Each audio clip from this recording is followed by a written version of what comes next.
Baca dari ayat 10 sampai ayatnya yang ke-12.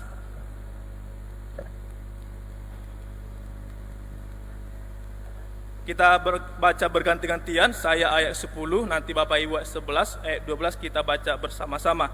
Ayat 10 demikian firman Tuhan. Maka ketahuilah oleh kamu sekalian dan oleh seluruh umat Israel, bahwa dalam nama Yesus Kristus orang Nazaret, yang telah kamu salibkan, tetapi yang telah dibangkitkan Allah dari antara orang mati, bahwa oleh karena Yesus itulah orang ini berdiri dengan sehat sekarang di depan kamu.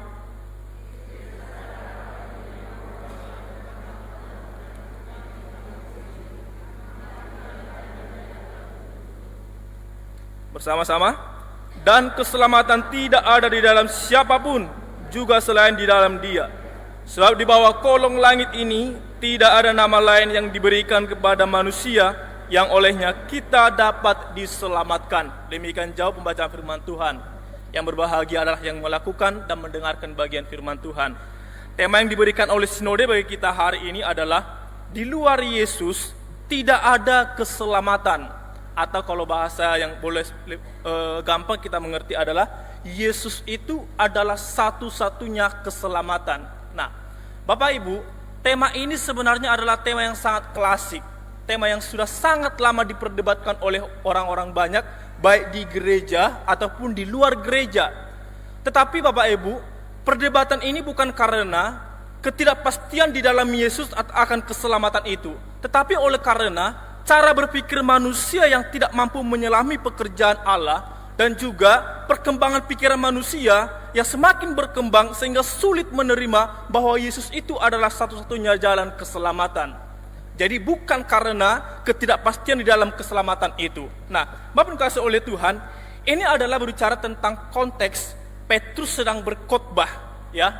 Ada suatu kontroversi dengan orang-orang yang kaum cendekiawan. Di sana ada ahli-ahli Taurat dikatakan. Kemudian adalah pemimpin-pemimpin Yahudi. Kemudian adalah para tua-tua. Mereka bukan orang yang tidak terpelajar. Mereka adalah orang yang mengerti tentang Alkitab dalam perjanjian lama. Tetapi ketika Petrus sedang membangkitkan, sedang melakukan mujizat, mereka bertanya, dengan kuasa mana kamu mengerjakan itu? Lalu dia mengatakan bahwa dengan kuasa Yesuslah orang ini dapat pulih kembali. Siapa itu Yesus yang kamu salibkan itu? Nah, Bapak dikasihi oleh Tuhan, ada pepatah mengatakan begini, 1000 jalan menuju ke Roma, ya. Tetapi dalam keselamatan bukan 1000 jalan menuju Roma, satu jalan menuju ke Roma, satu jalan menuju keselamatan. 1000 jalan menuju ke Roma itu adalah berlaku kepada 1000 jalan menuju ke neraka. Apa itu? Percabulan, perzinahan dan segala macam, pencuri, berbohong segala macam, itu adalah jalan menuju kepada neraka. Maka bukan 1000 jalan menuju keselamatan, tetapi 1000 jalan menuju kebinasaan itu. Nah, maka dikasihi oleh Tuhan, Yesus adalah satu-satunya jalan keselamatan, dilandasi dengan satu cara berpikir bahwa Yesus itu adalah Allah, Yesus itu adalah Tuhan. Yesus menjadi Tuhan bukan karena ada ribuan orang, jutaan orang mengakui Dia bahwa Dia adalah Allah, atau oleh karena banyak orang tidak mengakui Dia sebagai Allah, tidak mengurangi substansinya sebagai Allah. Adapun orang begitu banyak tidak mengakui Dia sebagai Allah, tetaplah Dia menjadi Allah. Atau berjuta-juta orang mengakui Yesus sebagai Allah, tidak menambah sedikit pun bahwa Dia adalah tetaplah Allah. Maka tidak menambahi dan tidak mengurangi. Nah, mari kita akan melihat bagian firman Tuhan ini sesuai dengan tema kita, di luar Yesus tidak ada keselamatan, atau Yesus adalah satu-satunya jalan keselamatan itu. Mengapa demikian? Apa alasannya? Apa dasarnya? Kita baca sama-sama ayat 10. 2, 3 ya. Maka ketahuilah oleh kamu sekalian dan oleh seluruh umat Israel, bahwa dalam nama Yesus Kristus orang Nazaret, yang telah kamu salibkan, tetapi yang telah dibangkitkan Allah dari antara orang mati, bahwa oleh karena orang ini berdiri dengan sehat sekarang di depan kamu. Di sana dikatakan bahwa dia dibangkitkan Allah dari antara orang mati. Bapak yang kasih oleh Tuhan, sejak Adam dan Hawa jatuh ke dalam dosa, maka maut menjadi upah manusia. Maka siapapun manusia di bawah kolong langit ini berada dalam lingkaran maut itu. Tidak ada satupun di luar lingkaran maut. Kita melihat dari generasi ke generasi, zaman ke zaman, manusia mati dan dikubur. Tetapi Yesus berbeda. Yesus berada di luar daripada lingkaran maut itu. Tak kala Yesus disalibkan, lalu dia mati, lalu dikubur, maka ada suatu peristiwa yang begitu luar biasa bahwa Yesus bangkit dari kematian itu. Maka Yesus berbeda dari yang lain. Yesus berbeda dari zaman ke zaman. Maka mengapa Yesus menjadi satu-satunya jalan keselamatan? Karena Yesus adalah penakluk maut. Semua manusia takluk kepada maut. Ada yang berani mengatakan di sini bahwa saya tidak akan mati. Semua pasti akan mati. Tetapi Yesus bangkit daripada maut itu. Artinya apa? Dia menaklukkan kematian. Dia menaklukkan maut itu. Dia menjadi hidup yang kekal. Nah, baru kasih oleh Tuhan, kita memang melihat bahwa ada banyak para nabi-nabi dahulu sudah membangkitkan orang-orang yang mati. Contohnya adalah Elia dan Elisa. Elia juga membangkitkan seorang anak perempuan janda. Dikatakan bangkitlah. Lalu Elisa juga membangkitkan seorang anak perempuan Sunem. Lalu dia hidup kembali. Kita lihat juga di perjanjian lama bahwa Simon Petrus juga pernah membangkitkan orang yang mati. Lalu Paulus juga pernah membangkitkan orang yang mati. Namanya Eutychus. Tetapi kasih oleh Tuhan, semua dalam perjanjian lama sampai dalam perjanjian baru adalah pembangkitan itu didasari dengan sebuah doa kepada Tuhan. Apalagi dalam perjanjian baru itu jelas sekali bahwa mereka memohon di dalam nama Yesus supaya anak itu bangkit. Tetapi perhatikan, Yesus berbeda sekali. Ketika dia membangkitkan orang-orang yang mati, kepada Lazarus dia tidak perlu meminta kuasa kepada Allah. Kepada Lazarus dia katakan, Lazarus keluarlah. Maka dia keluar dari kubur itu. Kepada seorang anak perempuan yang mati itu, Yesus mengatakan, Talitakum. Artinya, hai anak perempuan, bangkitlah. Maka dia bangkit. Kenapa dia tidak perlu meminta kuasa kepada Allah? Karena dia sudah menaklukkan maut dan bisa membangkitkan orang yang dalam maut itu. Maka Yesus memenuhi suatu kualifikasi bahwa dia adalah jalan satu-satunya kepada keselamatan itu. Nah, Bapak dikasih oleh Tuhan, maka hal ini menjadi suatu keistimewaan bagi kita. Bahwa Allah yang Bapak Ibu sembah hari ini, Allah yang kita sembah hari ini adalah Allah yang mampu membangkitkan orang yang mati dan juga orang yang sudah bangkit daripada kematian itu. Memang di luar sana banyak orang memperdebatkan, masa orang Kristen percaya kepada Yesus sebagai manusia yang dilahirkan oleh seorang manusia? Memang di luar sana begitu sulit menerima kenyataan bahwa Yesus adalah Tuhan. Kenapa? Memang kalau kita lihat kepada sejarah, memang realita itu hanya karena imanlah kita boleh menerima Yesus adalah keselamatan. Seorang anak lahir dari seorang perempuan namanya Maria, lahir di palungan, di suatu tempat yang begitu hina sekali. Lalu dia dalam kehidupannya selalu ditolak. Ketika Yesus pun dalam kandungan oleh Maria, dia sudah ditolak. Mau mencari penginapan untuk melahirkan Yesus, dia pun ditolak. Sehingga apa yang ada? Palungan yang ada, kandang binatang yang ada. Maka Yesus lahir di situ. Lalu hidupnya menderita, lalu hidupnya disiksa, lalu disalibkan.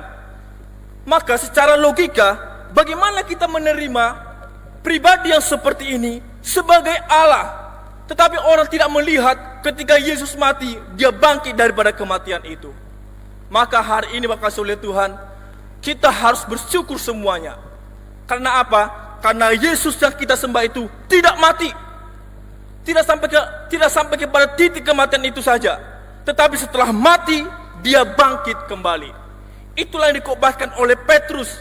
Yesus yang sudah kamu salibkan itu, batu penjuru yang sudah kamu buang itu, itulah yang bangkitkan orang ini sekarang, yang memulihkan orang ini sekarang.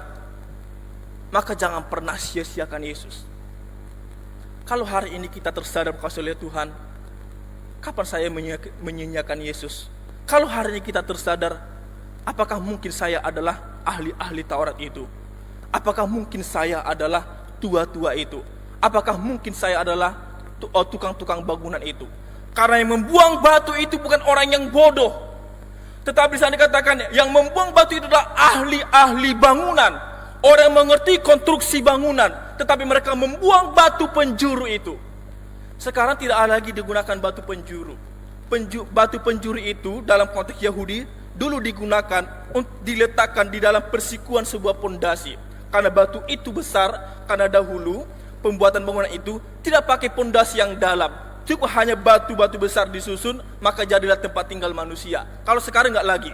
Kalau sekarang orang bikin bangunan itu di sudut persimpangan dua pondasi itu dibuat cakat ayam yang besar sekali. Supaya apa? Supaya kokoh. Dulu tidak ada seperti itu. Tidak ada dulu semen dulu, tidak ada besi untuk membuat satu corang seperti itu. Maka digunakanlah batu penjuru itu untuk penyanggah dua sisi bangunan. Alkitab mengatakan demikian, bahwa orang bangunan itu, ahli-ahli bangunan itulah yang membuang batu penjuru itu. Bapak Ibu, apakah Bapak Ibu hari ini mengganti batu penjuru itu? Oke, tidak membuang, tetapi mungkin mengganti batu penjuri itu dengan batu yang biasa-biasa saja, sehingga gampang roboh. Menggeser posisi Yesus sebagai nomor satu dalam kehidupan kita, sehingga perlahan-lahan nanti kita akan roboh. Menggeser dengan apa? Dengan pekerjaan, dengan kesibukan, dengan kemalasan dan segala macam. Kita geser, sehingga suatu kelak kita akan roboh. Yang kedua, kita baca sama-sama ayat 12 bagian A. 2-3 ya. Dan keselamatan tidak ada di dalam siapapun juga selain di dalam Dia. Di sana dikatakan, dan keselamatan tidak ada di dalam siapapun selain di dalam Dia. Bapak dikasih oleh Tuhan, kita percaya dari zaman dahulu bahwa Allah yang kita sembah itu adalah Allah Tritunggal. Artinya 3 pribadi di dalam satu substansi, yaitu Allah. Ketika Adam dan Hawa jatuh ke dalam dosa, maka Allah mengutus pribadi yang kedua, yaitu Yesus, turun ke dalam dunia. Bapak dikasih oleh Tuhan, untuk apa pribadi kedua itu diutus oleh Allah ke dalam dunia? Menyelesaikan persoalan di tengah-tengah dunia, yaitu dosa. Lalu kita bertanya, apakah tidak cukup Allah hanya mengutus malaikat-malaikat yang juga memiliki kekuatan yang besar, mampu menyelesaikan dosa itu? Apakah tidak cukup ada korban penghapusan dosa? Ada korban untuk keselamatan pada waktu perjanjian lama. Apakah itu tidak cukup untuk menyelesaikan dosa manusia supaya manusia itu diselamatkan?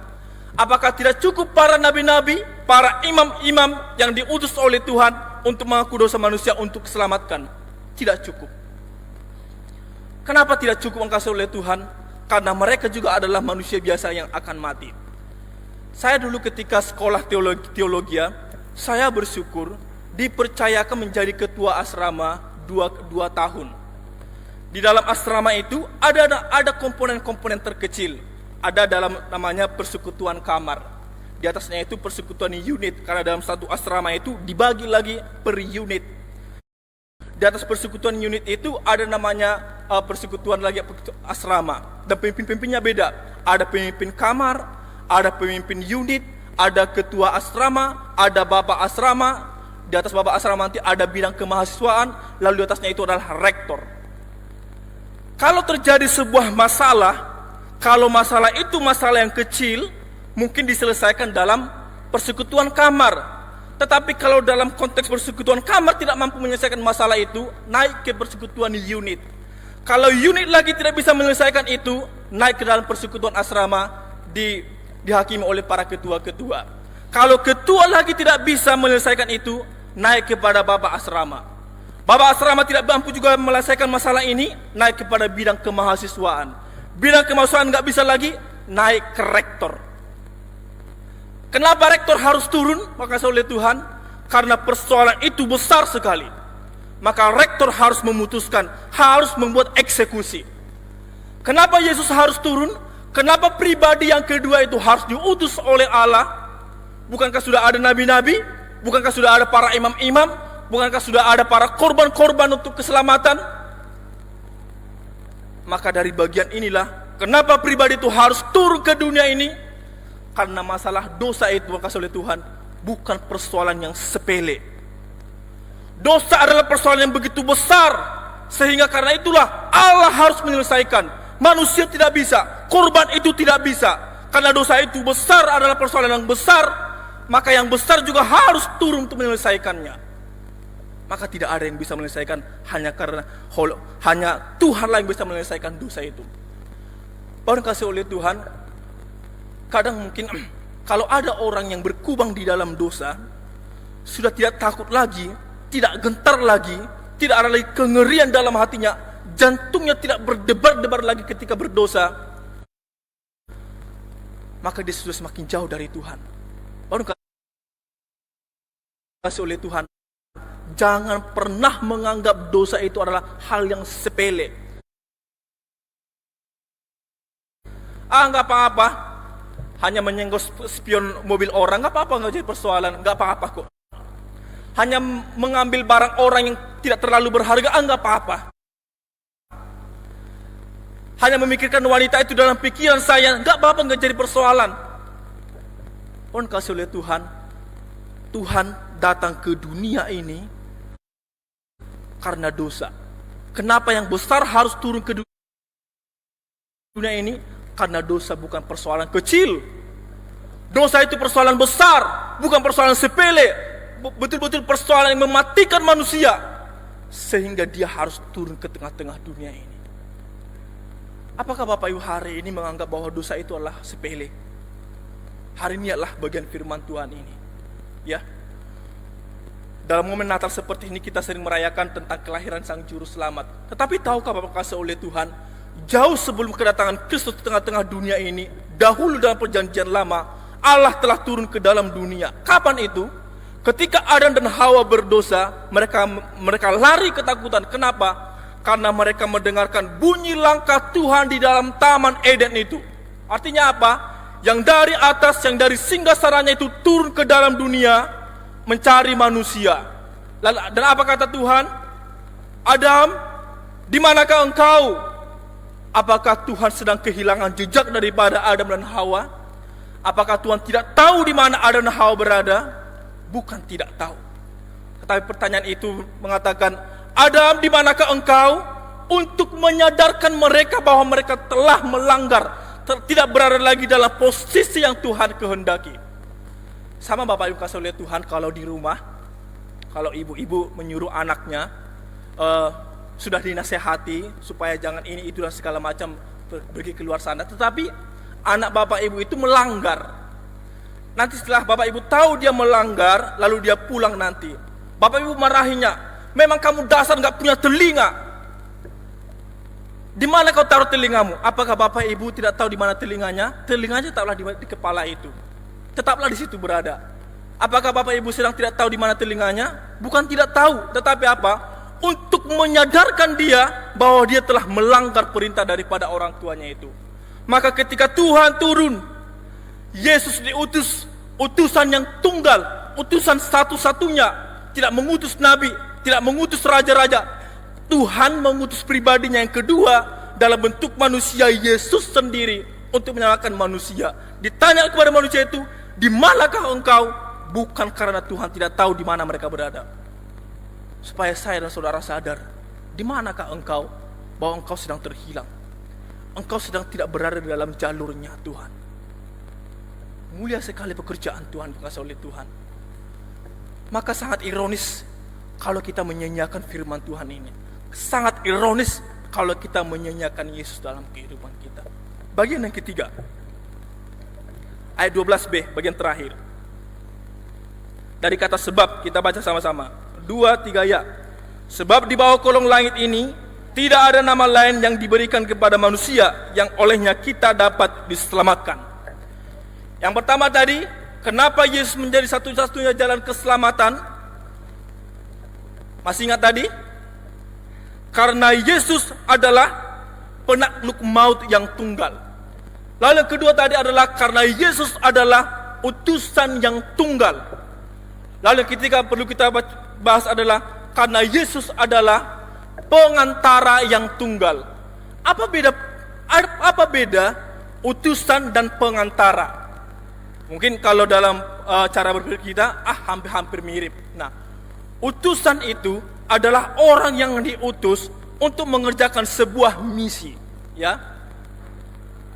Contohnya ini sering terjadi dalam panglima-panglima TNI, diutus orang-orang tertentu untuk mengerjakan sebuah misi peperangan. Lalu perantara atau pengantara itu seperti apa? Yesus menjadi pengantara yang tunggal. Pengantara itu adalah menghubungkan dua kelompok orang. Dia menjembatani dua kelompok orang supaya terhubung. Beda dengan utusan. Utusan tadi mengerjakan misi, sementara pengantara itu adalah menghubungkan. Paulus kasih oleh Tuhan, pengantara yang baik itu adalah, contohnya begini, kalau saya ingin menyampaikan isi sebuah buku berbahasa Indonesia kepada orang Inggris, maka saya harus memahami bahasa Inggris dengan baik dan benar. Saya juga harus memahami bahasa Indonesia yang baik dan benar. Sehingga ketika buku bahasa Indonesia ini saya sampaikan kepada orang Inggris, saya pahami secara bahasa Indonesia, lalu saya terjemahkan ke dalam bahasa Inggris sesuai dengan grammarnya. Demikian sebaliknya, orang Inggris kalau ingin membagikan sebuah cerita dalam buku bahasa Inggris, dia harus memahami bahasa Indonesia dengan benar. Apa jadinya kalau saya tidak tahu bahasa Inggris, saya sampaikan buku cerita bahasa Indonesia kepada orang Inggris dengan bahasa Indonesia. Lalu orang Inggris tanya lagi, what do you say? Apa yang kamu katakan? Lalu saya katakan, memang kamu dasar bodoh, nggak ngerti. Padahal saya nggak ngerti, saya sampaikan ke dalam bentuk bahasa Indonesia. Lalu dikasih oleh Tuhan, Yesus diutus dari surga, turun ke dalam dunia, menjadi pengantara Allah kepada manusia dan juga pengantara manusia kepada Allah. Ya, harus dipahami ini.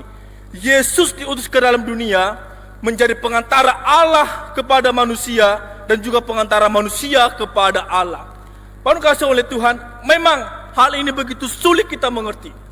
Yesus juga adalah Allah dan juga sekaligus dia adalah pengantara manusia kepada Allah dan juga pengantara Allah kepada manusia.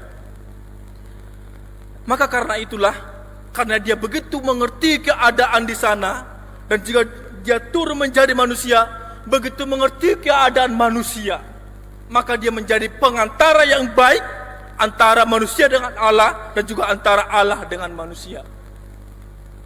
Pada kasih oleh Tuhan, kenapa harus diutus? Kenapa harus Yesus menjadi pengantara?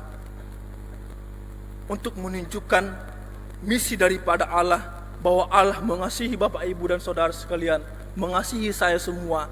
Yesus diutus menjadi pengantara, menyampaikan pesan itu, menyampaikan pesan bahwa Allah mengasihi kita semua kepada manusia. Kenapa harus turun menjadi manusia dan mati? Supaya kita diyakinkan bahwa kita dicintai dan ada pengorbanan. Tidak ada namanya cinta sejati tanpa sebuah pengorbanan. Karena kebahagiaan terbesar dalam diri kita adalah ketika saya dan Bapak Ibu diyakinkan bahwa saya dicintai. Kalau suami atau kalau istri dalam rumah tangga, suami tidak meyakinkan istri itu bahwa dia dicintai, maka kemungkinan nanti terjadilah pertengkaran, terjadilah perceraian. Demikian sebaliknya, kalau istri tidak meyakinkan suaminya itu bahwa istri itu mencintai suaminya, maka terjadilah perceraian. Maka demikianlah Tuhan mengerjakan itu. Yesus diutus menjadi pengantara ke dalam dunia ini untuk apa? Untuk meyakinkan saudara dan saya hari ini bahwa engkau semua dicintai, bahwa saya dicintai, maka ada sebuah pengorbanan. Tidak ada cinta sejati tanpa sebuah pengorbanan. Dikasih oleh Tuhan, kalau Bapak Ibu pergi liburan ke Bali atau ke luar negeri atau ke Pantai Panjang lah paling dekat istilahnya, saudara pasti senang pergi ke sana. Kenapa demikian? Karena Bapak Ibu melihat ada suatu pemandangan yang indah di sana, ya. Ada tempat wisata yang indah di sana. Ada sesuatu yang menyejukkan, menyenangkan hati. Lalu Bapak Ibu karena melihat ada sesuatu yang indah itu, Bapak Ibu pergi ke sana. Tetapi lihat Alkitab ini. Kalau Yesus turun ke tengah-tengah dunia ini, pertanyaannya adalah, Apakah ada sesuatu yang indah dilihat oleh Tuhan di tengah-tengah dunia ini sehingga dia mau datang ke sini? Apakah ada sesuatu yang indah? Apakah ada sesuatu yang menyejukkan hati Tuhan datang ke dunia ini yang dilihat maka dia datang? Tidak ada sama sekali. Dunia penuh dengan dosa, dunia penuh onak dan duri, penuh dengan keberdosaan segala macam. Ibaratnya itu adalah sampah bagi Tuhan. Tetapi dia mau. Bapak Ibu mau liburan ke tempat sampah, tempat pengumpulan sampah? Tidak mau. Cari tempat yang enak, tempat yang wangi, tempat yang pemandangannya indah sekali. Tetapi Tuhan tidak.